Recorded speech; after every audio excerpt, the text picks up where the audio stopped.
Hi guys, সকলকে জানাচ্ছি আন্তরিক অভিনন্দন, শ্রদ্ধা ও ভালোবাসা।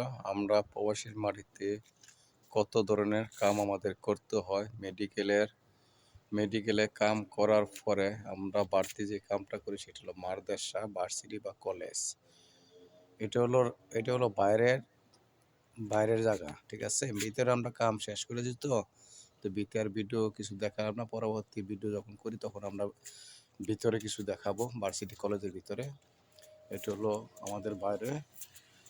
আসলে প্রবাসীর জীবনটাই কষ্টের জীবন, কারণ প্রবাসীদের কষ্টের কোনো শেষ নাই। তারপর আমরা সুখে থাকার জন্য, পরিবারকে ভালো রাখার জন্য আমরা কত কষ্ট করি, কিন্তু সেটা আসলে পরিবাররা বুঝে না। পরিবাররা মনে করে বিদেশে মনে হয় টাকা শুধু উড়াল পারে, বিদেশের টাকা উড়াল পারে মনে হয় গেলেই বিদেশের লক্ষ লক্ষ টাকা। আসলে তো বিদেশের টাকা ঠিক আছে, লক্ষ লক্ষ টাকা ঠিক আছে, কিন্তু যে কামায় তার কাছে লক্ষ লক্ষ টাকা কিছুই নেই, আর যে কামায় না তার কাছে অল্প টাকা অনেক কিছু। সেটা আসলে পরিবার বুঝে না, পরিবারকে বোঝানো যায় না।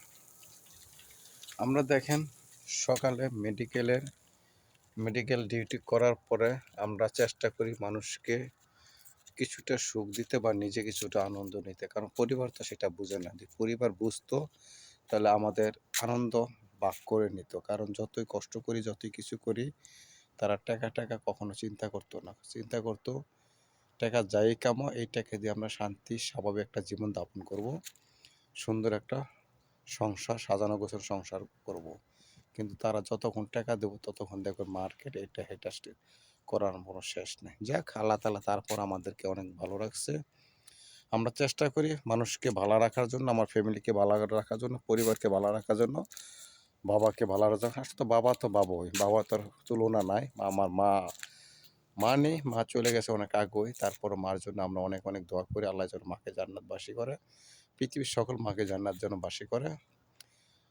আমরা কষ্ট করি বলে আমরা কিছু টাকা কামাতে পারি, সেটা দিয়ে আমাদের পরিবার চলে বা আমরা নিজেরও চলি। সন্তানকে মানুষ করতে হবে, পরিবারকে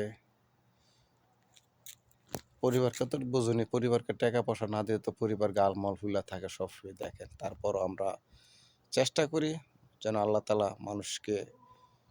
মানুষকে টাকা পয়সা দেয়, টাকা পয়সা দিলে যেন মানুষ কিছু না কিছু করতে পারে। আমিও কিছু না কিছু অবশ্যই করছি, আমিও কিছু করছি।